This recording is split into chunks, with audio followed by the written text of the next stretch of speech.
गुले गुलजार और गुले गुलजार या बुलबुल ने चमन छोड़ दिया।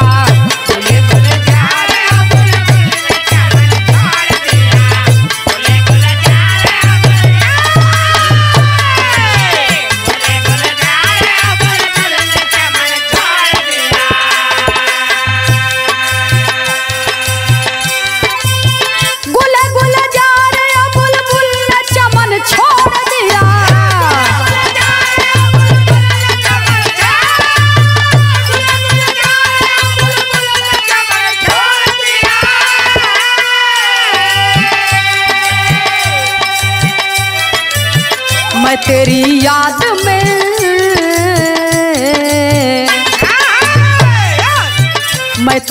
याद में परियों से मिलन छोड़ दिया।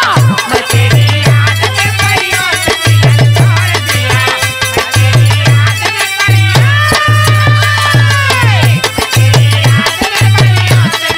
छोड़ दिया।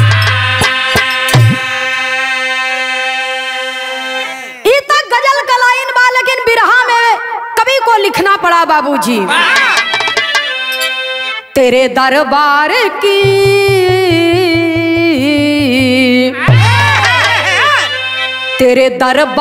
की हस्ती समझ न आती है। तेरे दरबार की हस्ती समझ न आती है।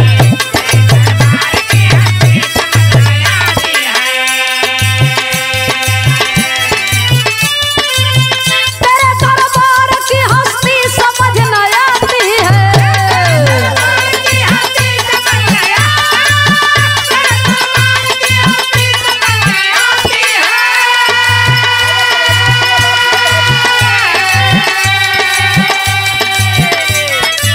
पतवार है न कश्ती, पतवार है न कश्ती कैसे पार जाती है।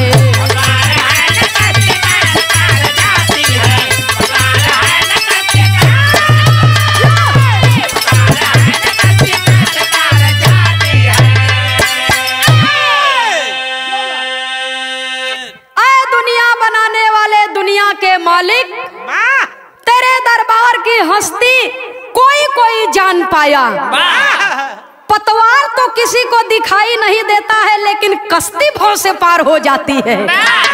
कवि को संकेत करना पड़ा, कहना है। कहानी का शुरुआती हमें से बा मास्टर साहब।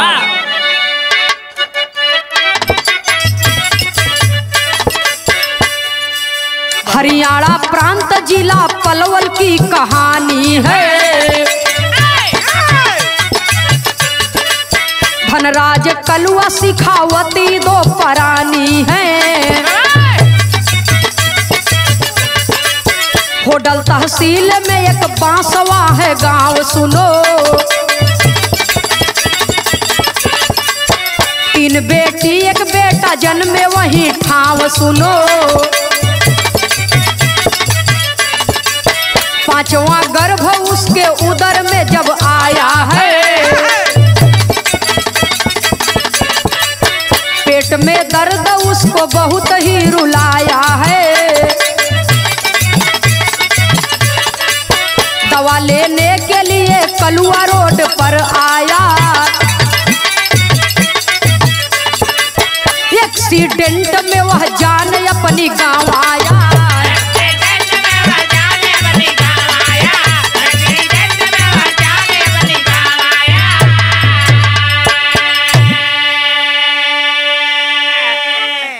हरियाणा प्रांत जिला पलवल में होडल तहसील में एक गांव है, जिस गांव का नाम है बांसवा। और ये घटना सत्य कहानी पर आधारित है बाबूजी। एकदम हकीकत घटना है बाबूजी। कवि को संकेत करना पड़ा। बांसवा गांव के रहने वाले धनराज, जिसे लोग कलुआ कह करके पुकारते थे, धनराज की पत्नी से 3 बेटी 1 बेटा पैदा हुआ। 3 बेटी 1 बेटा पैदा हुआ और 5वां गर्भ जब उसके पत्नी के पेट में आया तो धीरे धीरे हंसी खुशी समय बीतत बा। एक दिन उसके पेट में दर्द हुआ और दर्द की दवा लेने के लिए धनराज उर्फ कलुआ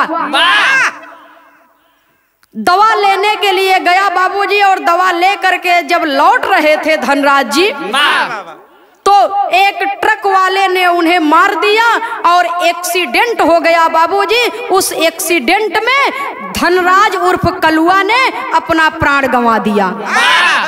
और जब अपना प्राण गंवा दिया तो उसकी लाश को लोग ले करके जब दरवाजे पर आते हैं तो गर्भवती पत्नी अपने पति की लाश को देख करके बाबूजी बिलख बिलख करके रोती है और कहती है। बिरहा में एक लाइन तर्ज का भाव है मास्टर साहब।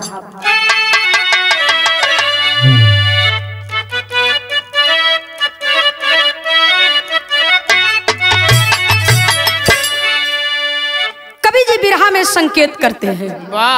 गर्भवती दुल्हन शिखा देवी रोती है, रो करके कहती है, रोए शिखा देवी तनी देखाई दस जनवा के, रोए शिखा देवी तनी देखाई दस जनवा के, रोए शिखा देवी तनी देखाई दस जनवा के, हो तब दर्द केहू बताई दस जनवा के, हो तब दर्द केहू बताई दस जनवा के, रोए शिखा देवी तनी देखाई दस जनवा के, रोए शिखा देवी तनी देखाई दस जनवा के, रोए शिखा देवी तनी देखाई दस जनवा के, देखाई दस जनवा के, देखाई दस जनवा, देखाई दस जनवा के, देखाई दस जनवा के, रोए शिखा देवी तनी देखाई दस जनवा के, रोए शिखा देवी तनी देखाई दस जनवा के। बेटा बेटी रोवई गोदी छतिया लगाई के, बेटा बेटी रोवई गोदी छतिया लगाई के, बेटा बेटी रोवई गोदी छतिया लगाई के, बावरी मतरिया के धीरिया धराई के, बावरी मतरिया के धीरिया धराई के, बावरी मतरिया के धीरिया धराई के, पापा जी से भेटिया कराई दललनवा के, पापा जी से भेटिया कराई दललनवा के, रोए शिखा देवी केहू देखाई दस जनवा के, रोए शिखा देवी केहू देखाई दस जनवा के, रोए शिखा देवी तनी देखाई दस जनवा के।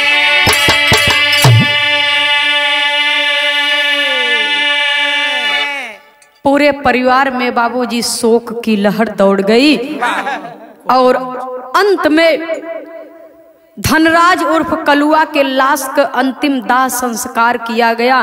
बड़ा बेटा मुखाग्नि देता है और माँ को धीरज बंधाता है। माँ पिताजी ने अपने पूरी मेहनत परिश्रम से हम लोगों को पाला पोसा है। हम लोग खाएंगे नहीं खाएंगे लेकिन तुम्हें कोई दुख नहीं होगा। तुम्हारी हृदय से सेवा करेंगे। अब पिताजी तो इस दुनिया में नहीं है माँ, लेकिन तुम ऐसी भूखी प्यासी रहोगी, बीमार पड़ जाओगी तो फिर हम लोगों का देख रेख कौन करेगा। अब तुम ही मेरे लिए माँ हो और तुम ही मेरे लिए पिता हो। कभी को संकेत करना पड़ा बाबूजी। बिरहा में तर्ज बदली मास्टर साहब।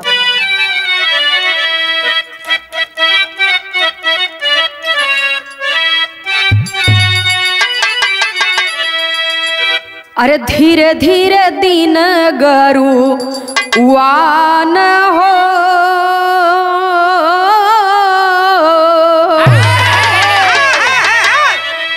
अरे धीरे धीरे दिन गरुआन हो सुख भइल सपनावा।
माया के बस में इंसान हो,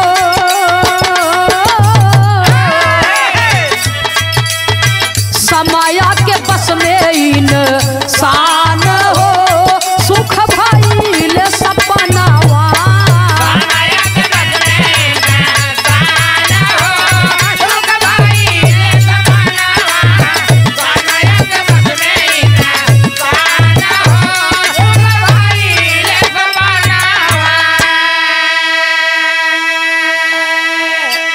सुनने वाले श्रोता सज्जनों, इंसान सदैव परिस्थितियों का दास होता है। समय के हिसाब से इंसान को चलना पड़ता है, इंसान के हिसाब से समय नहीं चलता है बाबूजी। समय चाहे तो राई को पर्वत बना दे, समय चाहे को पर्वत को मिट्टी का ढेर बना दे। धीरे धीरे 9 महीना बीता बाबूजी, समय पूरा हुआ और उस विधवा माँ के कोख से एक बेटी ने जन्म लिया। एक बेटी ने जन्म लिया। अब घर में 4 बेटी और एक बेटा है। गरीबी तो चरम सीमा पर है, लेकिन अपने कोख से जन्माए हैं तो अपने बिटिया के कहाँ माई फेंक दी। माई अपने बिटिया के उठाए के बाबूजी अपने हृदय से लगावत बा, आंचल ओढ़ाए के ममता को मोती माई लुटावत है। धीरे धीरे समय बीता बाबूजी, अब बच्चे सयाने हो रहे हैं।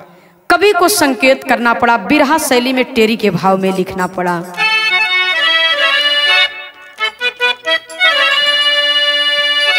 मास्टर साहब टेरी का लय बदल जाए। कबो कबो बाबा राम कैलाश जी गावे, कैसे गावे? रामा रामा रामा रामा अरे मोरे रामा, निराली नैना देखे हर घड़ी।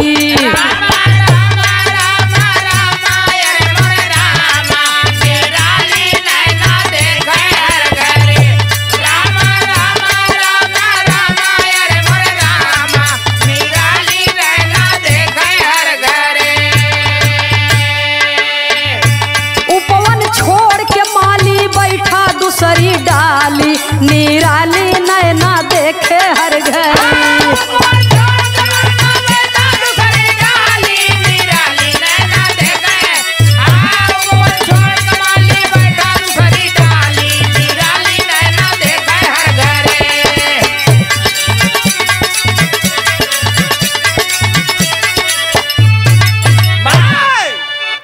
बिटिया पैदा हुई, गरीबी में माई कैसो अपन दिन काटत है। यहाँ के बात इहवे छोड़ा।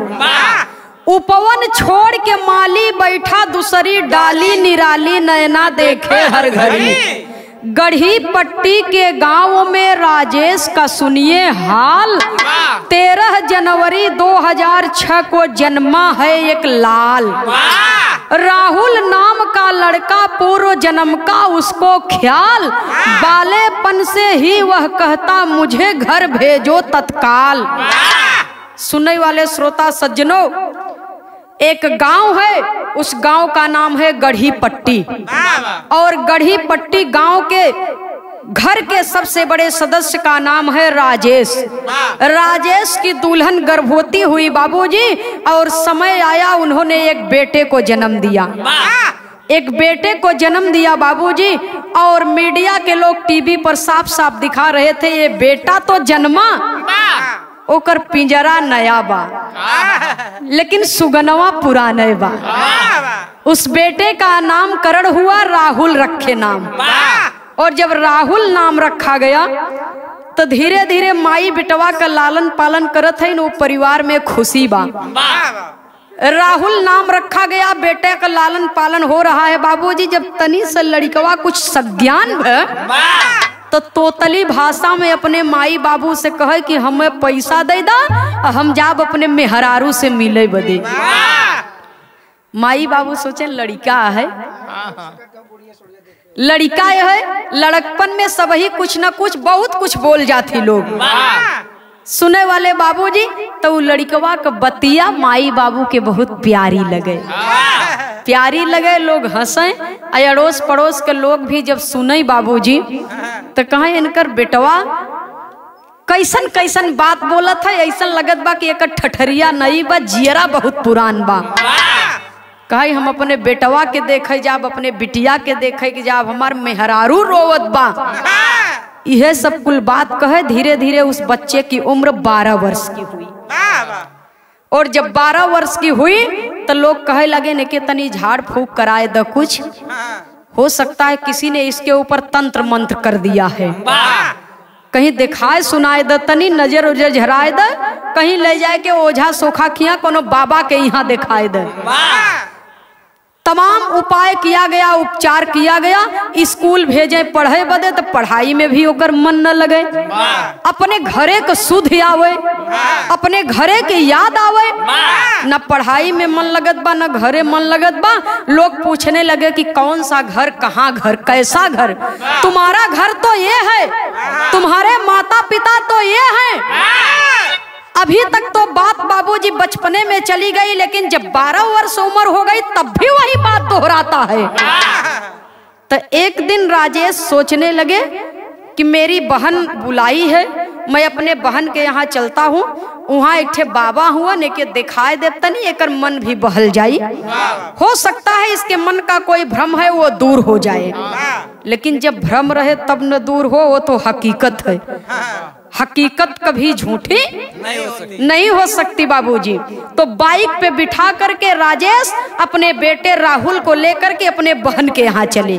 और जब चले तब कवि को संकेत करना पड़ा। बिरहा में एक लाइन तर्ज है फिल्म नदिया के पार से।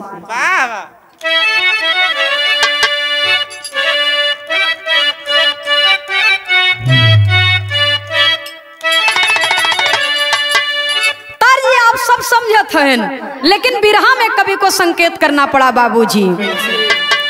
पापा जी के साथ चला राहुल बेटा हनावा,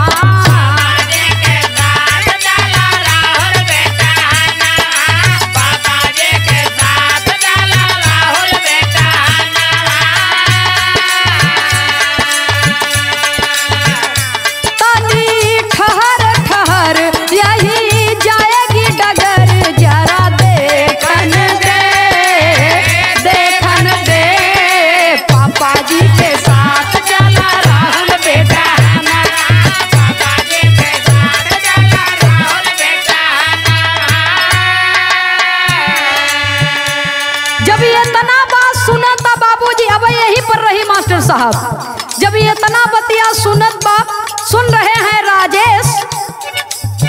राजेश के साथ में चला है राहुल।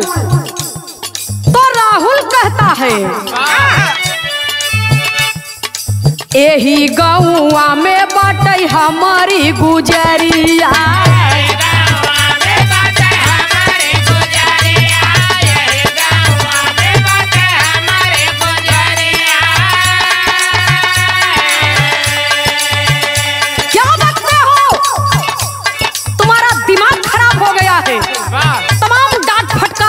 लगा देता है राजेश। तुम्हें नहीं है खबर बुआ का नहीं है घर, जरा रेंगन दे यही गौवा में बाटे हमारी गुजरिया।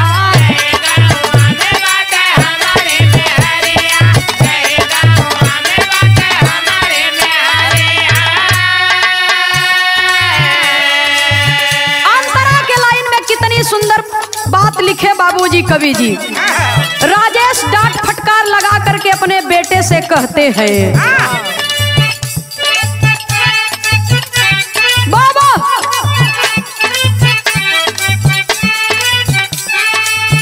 अरे बेटा जिद तुम क्यों करते बहकी बहकी बात हो।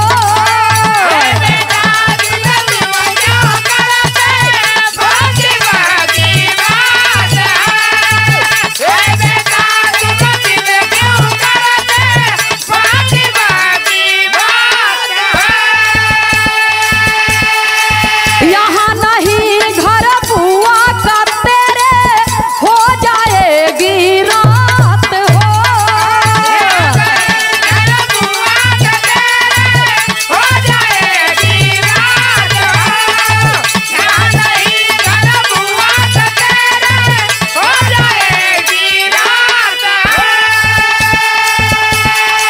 रात दिना मेरी बीबी रोवे, रात दिना मेरी बीबी रोवे, कुछ ना हमें सुहात हो। अब ही तो तुम्हारी है बारी रे उमरिया।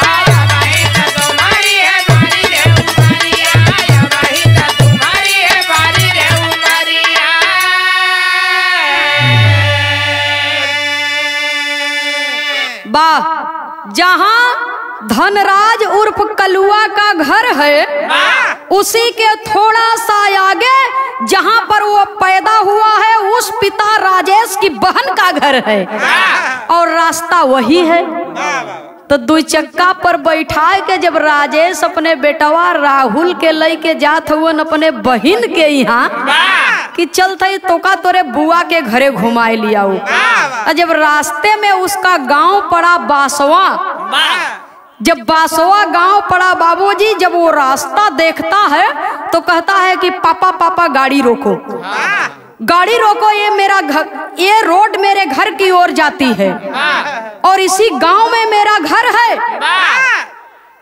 तब राजेश डांटते हैं कि ये क्या पागलपना है, घर तो हमारा गढ़ी पट्टी में है और हम तो तुम्हारी बुआ के यहाँ जा रहे हैं। कहा आप समझ नहीं रहे हैं, मेरा घर यही है, जिस बीबी से मिलने के लिए मैं इतने दिन से तड़प रहा हूँ मेरी पत्नी भी यही है, मेरा परिवार, मेरा बेटी बेटा भरा पूरा परिवार यही है, ये मेरा गांव है। जब इतना बात सुनते हैं बाबूजी राजेश तो डांट फटकार लगा देते हैं, वो चुप हो जाता है। लेकर के गए अपने बहन के यहाँ, वहां पर रहे।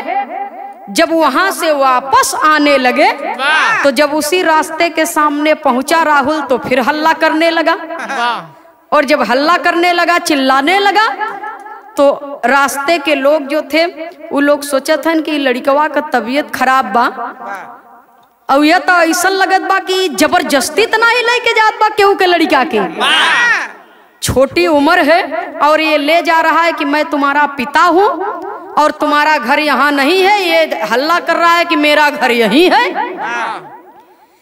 इसलिए बाबूजी जब लोग जुट गए तो गाड़ी को रोक दिए राजेश, और जब रोक दिए ज्यों ही गाड़ी को रोके हैं त्यों ही उछल करके बाबूजी गाड़ी से कूद गया है और कूद गया है अपने घर की ओर का रास्ता पकड़ लिया। और जब रास्ता पकड़ लिया बाबूजी तो जब घर पर पहुंचता है वहां सारी बातें जब बताता है, शिखावती जब सुनती है बाबूजी तो घर के बाहर निकल करके आती हैं तो देखती हैं एक 12 साल का बच्चा उनके सामने खड़ा है। क्या बात है बेटा, क्या चाहिए तुम्हें? तब राहुल हंसता है कि मुझे बेटा मत कहो, मैं आपका पति हूँ, मेरा नाम धनराज कलुआ है और आपका नाम शिखावती है। मेरे चारों बच्चे कहाँ गए? मेरी 3 बेटियां हैं, मेरा एक बेटा है, और जो गर्भ तुम्हारे पेट में था वो क्या हुआ, बेटी हुई कि बेटा हुआ? और सारे गांव के लोगों का नाम एक एक करके बाबूजी वो राहुल बतलाने लगा। जितनी पुरानी यादें थी सब वो बताने लगा, और जब बताने लगा पूरे गांव के लोग जुट गए और अपनी पत्नी को विधवा रूप में देख करके उसके आंखों से भी आंसू छलक पड़े। बिरहा में एक लाइन तर्ज का भाव है मास्टर साहब, कहना है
है।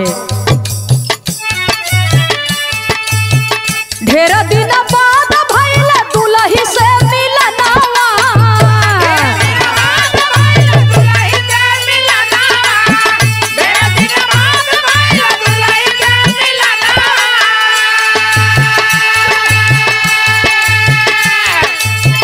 ढेर दिन बाद भइल दुलही से मिलनवा हो, दुलही से मिलनवा। सावन बनी हो, सावन बनी हो बरस दून हो नया नवा, सावन बनी हो बरस दून हो नया नवा।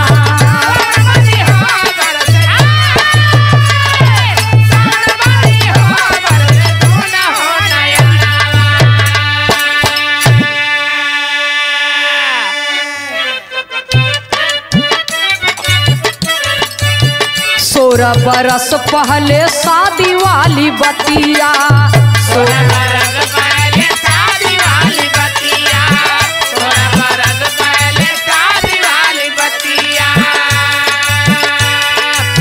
भइल चंभित लखे विधना के गतिया,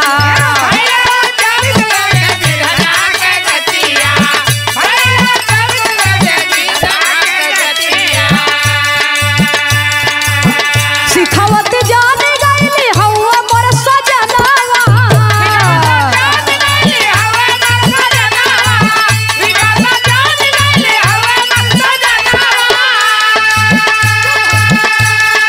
सिखावत जान गईली हवा मोर सजनवा, हवा मोर सजनवा।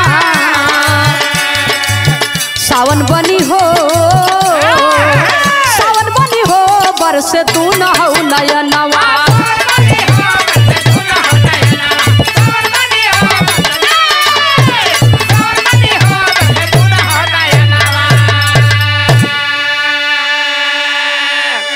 सुनने वाले बाबूजी, मृत्यु के पहले वाली सारी बात एक एक करके राहुल बताने लगा, और जब बताने लगा जितनी भी बात वो कहता सब बाबूजी सत्य है, तनिक भी झूठ नहीं है। तब शिखावती को यकीन हो गया कि ये मेरे पति हैं, ये मेरे पति है, ये मेरे भगवान है। उसके आंखों से झरझर झरझर आंसू गिरने लगा और कहती है कि स्वामी आप तो छोड़ करके चले गए, आज आपके ऊपर मेरा अधिकार नहीं है, जिसने आपको जन्म दिया है उसका अधिकार है, आप उसके घर के चिराग हैं।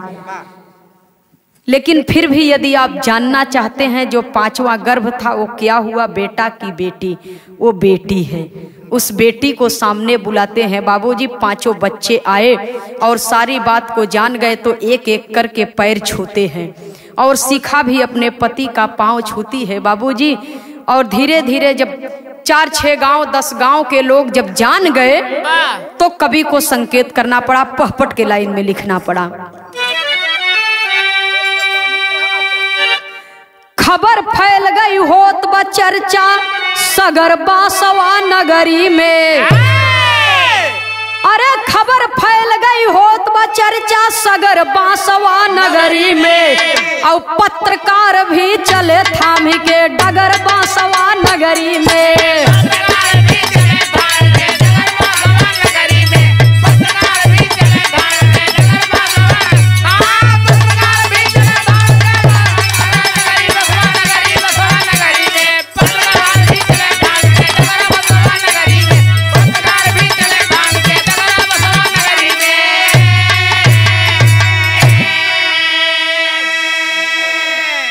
पुरानी बातें एक एक कर राहुल लगा बतावे हो, पुनर्जन्म की गाथा यह सत्य आज दिखलावे हो। अरे पेपर में छप गया न्यूज अब सगर बासवा नगरी में, और पत्रकार भी चले थाम के डगर बासवा नगरी में। सुनने वाले बाबूजी, पत्रकारों की लाइन लग गई। पत्रकारों की लाइन लग गई और लोगों का रेला लग गया देखने के लिए। जब टीवी के माध्यम से, पेपर के माध्यम से धीरे धीरे सब लोग जान गए, देश ही नहीं बल्कि विदेश में भी दिखाया जा रहा था टीवी के माध्यम से। जब सब लोग जान गए बाबूजी, तो तमाम लोगों की भीड़ जुटी है दरवाजे पर और सब लोग उस दुनिया बनाने वाले मालिक से हाथ जोड़ करके दुहाई देते हैं और कहते क्या है। अल्लाह के लाइन में कवि को संकेत करना पड़ा।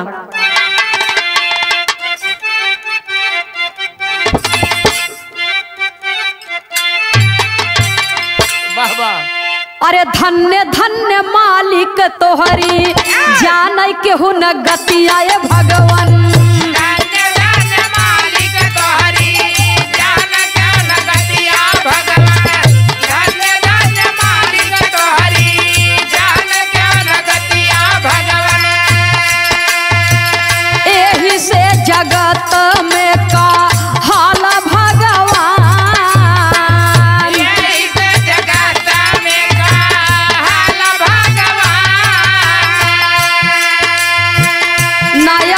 जन्म लेकिन याद बा पुरानी भैया। नया बा जन्म लेकिन याद बा पुरानी भैया। नया बा जन्म लेकिन याद बा पुरानी भैया। लिखल बा लीलरवा जवन रहल सुनसान,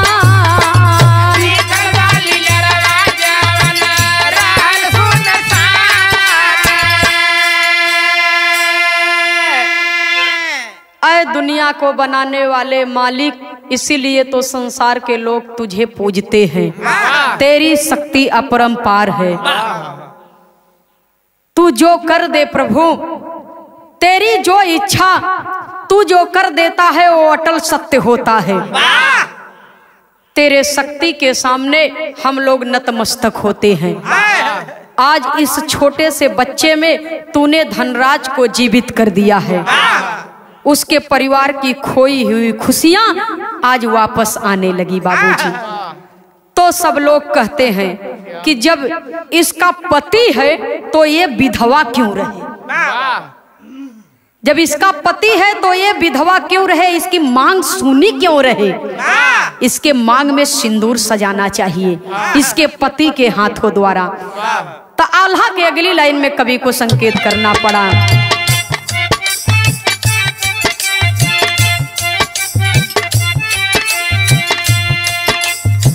बिटिया के शादी कई के कैले कन्यादानवा राहुल।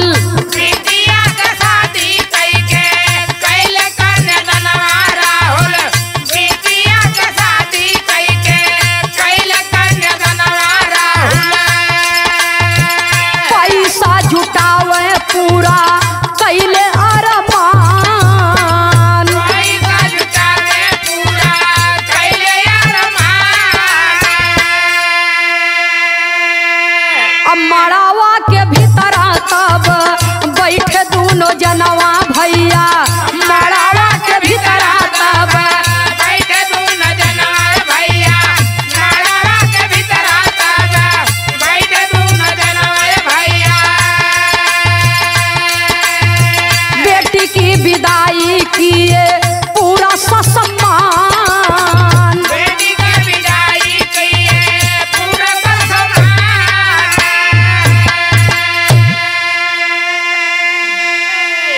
सुनने वाले बाबूजी, एक धनराज दूजा राहुल ललनवा, धन्य धन्य बेटा कीर्ति चूमत आसमान। सबसे बड़ी बेटी की शादी पड़ी और दोनों प्राणी बाबूजी मंडप में बैठ करके बेटी और दामाद का पांव पूजे और बेटी की कन्यादान किए। बेटी की कन्यादान किए, शादी किए और बड़े सम्मान के साथ विदाई किए। आज से मेरा परिवार ये भी है और वो भी है। कवि को संकेत करना पड़ा बाबूजी। तो जब बेटी की विदाई हो गई तो राजेश दोनों प्राणी के तरफ बाबूजी देखती है शिखावती कि ये तो मेरे पति हैं लेकिन इनके गर्भ से जन्म लिए हैं इसलिए इनका बेटा है। तो आज ये हमेशा हमेशा के लिए मेरे घर रह जाएंगे, तो ये जन्म देने वाले माता पिता को बहुत कष्ट होगा। इसलिए बाबूजी हाथ जोड़ करके अपने पति से शिखावती विनती करती है। और विनती कैसे करती है और कहती क्या है? हम अभागन के लीला रवा सजाया सजना, अरे हम अभागन के लीला रवा सजाया सजना, आया अपन दूसरा बियाहवा रचाया सजना।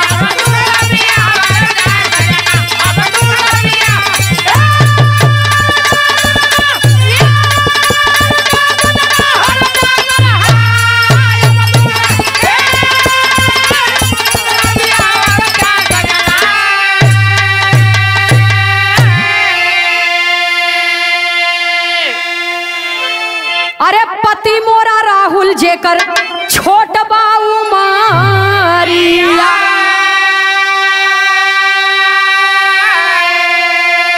अरे आत्मा पुरान लेकिन नई बा शरीरिया।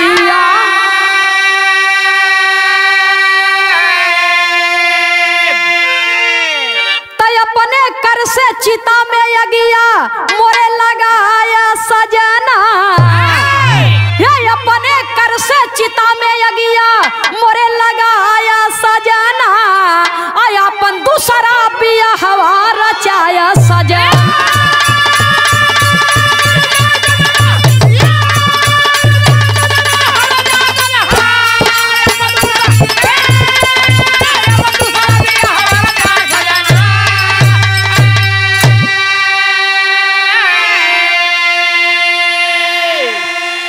शिखावती कहती है कि ए सैया, आप मेरे पति हैं, लेकिन मेरी भी एक इच्छा है। इस अभागन की एक बात मान लीजिए और इच्छा को पूरी कर दीजिएगा। जब मेरा प्राण अंत हो तो मेरी इच्छा यही है कि मैं अपने पति के हाथों द्वारा मुखाग्नि मेरे चिता को मिलनी चाहिए। आप ही मुखाग्नि देंगे और आपके द्वारा ही मेरी चिता जलनी चाहिए।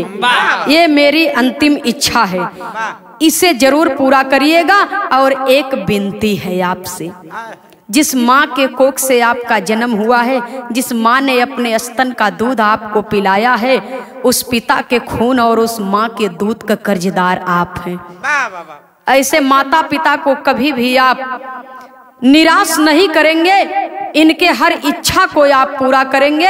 आप पढ़िए लिखिए, जो आपके माता पिता चाहते हैं आप वो करिए, और इन्हें भी बहू का सुख मिलना चाहिए। जब ये आपकी शादी करे तो आप दूसरी शादी कर लीजिएगा और मुझे मुखाग्नि दे करके मुझे मुक्त कर दीजिएगा। जब इतना बात बाबूजी सुनती कहती हैं शिखावती, और सारे लोग बाबूजी सुनते हैं, सबका हृदय द्रवित है, सबके नेत्र सजल हैं। अपने परिवार के साथ में अपने बेटे राहुल को लिवा करके बाबूजी संजय अपने घर की ओर गढ़ी पट्टी की ओर चले। और तब से मीडिया के लोग दिखा रहे थे कि आने जाने का सिलसिला जारी था। अब तो जैसे रिश्तेदारी हो गई, पारिवारिक संबंध हो गया, तो यहाँ भी हाल समाचार लेने के लिए राहुल आते और वहाँ भी अपने माता पिता के इच्छा अनुसार मन लगा करके पढ़ाई करने लगे। कभी को संकेत करना पड़ा आखिरी लाइन में।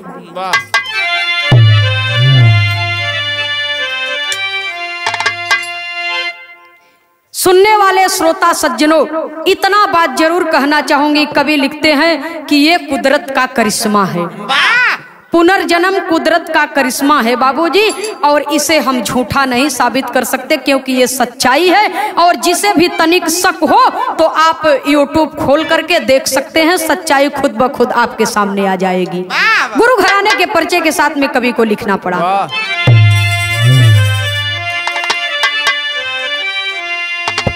स्वामी सीताराम हित भाई लाल जी स्वर्ग बसैया, शंकर शोभनाथ के सन्मुख विजय करे कवितैया।